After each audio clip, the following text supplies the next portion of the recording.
Bismillahirrahmanirrahim. Assalamualaikum warahmatullahi wabarakatuh.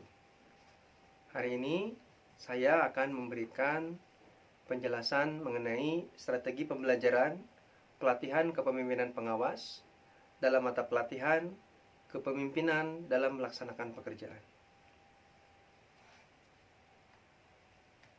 Pertama-tama perkenalkan dulu, nama saya Daniel Ahmad Durdianto.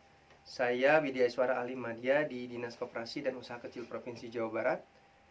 Dan kantor saya berada di Jalan Soekarno-Hatta nomor 708, Kota Bandung. Hasil pembelajaran dari mata pelatihan ini adalah para peserta diharapkan mampu menerapkan kepemimpinan yang melayani dalam menjalankan tugasnya, serta perannya sebagai pemimpin pengawas mampu menghasilkan pelayanan publik yang optimal. Indikator hasil belajar dari mata pelatihan ini ada 3. Yang pertama, peserta mampu menjelaskan pendekatan kepemimpinan dalam melaksanakan pekerjaan. Yang kedua, peserta mampu menjelaskan konsep dasar kepemimpinan dalam melaksanakan pekerjaan. Yang ketiga, peserta mampu menerapkan praktek baik kepemimpinan dalam pelaksanaan pekerjaan. Strategi pembelajaran dalam mata pelatihan ini yaitu active learning, di mana pembelajaran berpusat pada peserta pelatihan dan pembelajaran diperoleh langsung melalui learning by doing. Metode pembelajaran yang digunakan, yang pertama ada ceramah, yang kedua ada tanya jawab, yang ketiga ada demonstrasi, kemudian ada penayangan video pendek, studi kasus, diskusi, dan presentasi kelompok. Media yang digunakan LCD, proyektor, bahan tayang, laptop, modul, lembar soal, studi kasus, dan video pendek. Materi pokok untuk mata pelatihan ini ada 3. Yang pertama, pendekatan kepemimpinan melayani dalam melaksanakan pekerjaan. Yang kedua, konsep dasar kepemimpinan dalam melaksanakan pekerjaan. Yang ketiga adalah aktualisasi kepemimpinan yang melayani dalam pelaksanaan pekerjaan. Untuk kegiatan proses belajar mengajar, yang pertama adalah fase pendahuluan. Untuk kegiatannya yang pertama adalah berdoa, kemudian bagaimana fasilitator mampu menciptakan suasana kelas yang kondusif, kemudian fasilitator memberikan salam pembuka dan memperkenalkan diri, kemudian berkenalan dengan para peserta.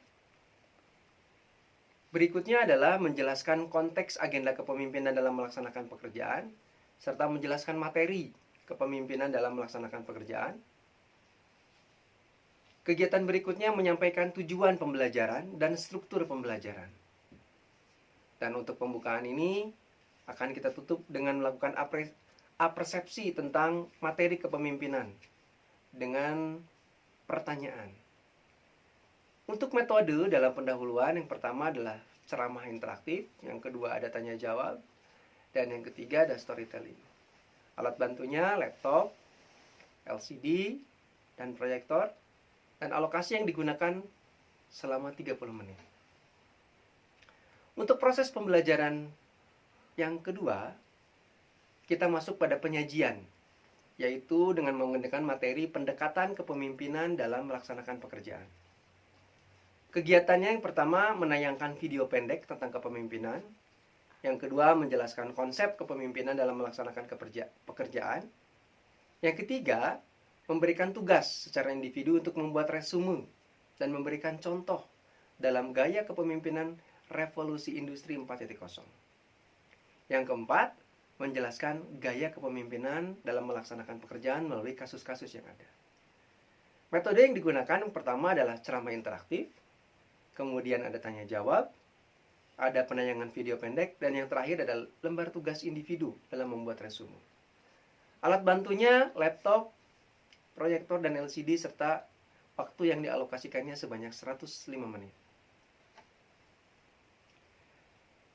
Kita akan memasuki materi yang kedua, yaitu konsep dasar kepemimpinan dalam melaksanakan pekerjaan. Kegiatan-kegiatannya dalam penyajian yang kedua ini, yang pertama, penjelasan mengenai definisi kepemimpinan yang melayani. Yang kedua, menjelaskan karakteristik kepemimpinan yang melayani.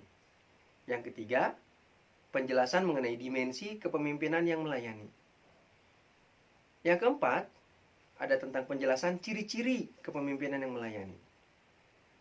Kemudian akan kita tutup dengan diskusi mengenai apa keutamaan dari kepemimpinan yang melayani melalui kasus dan penayangan video pendek. Metode yang digunakan yang pertama adalah ceramah interaktif, kemudian tanya jawab, penayangan film atau video pendek, kemudian ada lembar tugas individu dan kelompok yang dengan menggunakan alat bantu. Yang pertama ada laptop, LCD, proyektor, dan alokasi yang digunakan selama 105 menit. Kemudian kita akan memasuki penyajian yang ketiga, yaitu konsep dasar kita akan memasuki materi yang ketiga, yaitu aktualisasi kepemimpinan yang melayani dalam melaksanakan pekerjaan. Ini merupakan puncak dari segala dari materi-materi yang telah disampaikan sebelumnya. Adapun rincian kegiatannya, yang pertama menjelaskan langkah-langkah aktualisasi kepemimpinan yang melayani dalam melaksanakan pekerjaan. Yang kedua, bagaimana fasilitator mampu memfasilitasi diskusi kelompok. Yang ketiga, memfasilitasi peserta untuk menyusun rencana aktualisasi. Kemudian, memberikan pedoman kepada peserta tentang pelaksanaan kepemimpinan dalam pelaksanaan pekerjaan. Metode yang digunakan, pertama ceramah interaktif, yang kedua diskusi kelompok, dan yang ketiga ada demonstrasi. Alat bantunya, pertama adalah bahan tayang, ada tugas kelompok, kemudian ada lembar diskusi, dan terakhir adalah proyektor dan laptop. Alokasi waktu yang digunakan selama 135 menit. Kemudian kita memasuki sesi terakhir dari proses kegiatan belajar mengajar, yaitu dari penutup. Penutup ini ada beberapa kegiatan. Yang pertama, bagaimana kita menyimpulkan materi-materi yang telah disampaikan. Kemudian ada proses evaluasi untuk mengetahui sampai sejauh mana pemahaman para peserta pelatihan terhadap materi yang sudah disampaikan. Kita kemudian memasuki fase doa. Setelah doa, kita akhiri dengan salam. Dan metode yang digunakan adalah tes tertulis untuk mengevaluasi, dan alat bantunya berupa bahan modul dan bahan tayang. Alokasi waktunya selama 30 menit. Ada beberapa pertanyaan yang akan digunakan untuk mengevaluasi. Yang pertama, bagaimana pemahaman para peserta tentang gaya kepemimpinan. Yang kemudian pertanyaan kedua mengenai bagaimana pemahaman para peserta mengenai kepemimpinan pelayanan. Kemudian mampu membedakan apa yang menjadi perbedaan antara pemimpin dan manajer. Kemudian peserta juga harus mampu menjelaskan apa ciri kepemimpinan pelayanan. Dan yang kelima, berkaitan dengan aktualisasi adalah bagaimana para peserta mengetahui langkah-langkah dalam menyusun draft pelaksanaan aktualisasi. Nah, untuk evaluasi, akan penilaian dibagi menjadi 3 bagian. Pertama, aspek kognitif. Yang kedua, sikap afektif. Yang terakhir adalah psikomotorik. Untuk penilaian kognitif sebanyak 30%, untuk menilai sampai sejauh mana pertanyaan-pertanyaan mengenai evaluasi mampu dipahami oleh para peserta. Kemudian untuk afektif, para fasilitator atau fasilitator saya sendiri khususnya akan menilai dari sampai sejauh mana para peserta mampu aktif terlibat dalam proses tanya jawab dan diskusi. Dan psikomotorik, bagaimana para peserta mampu melakukan demonstrasi.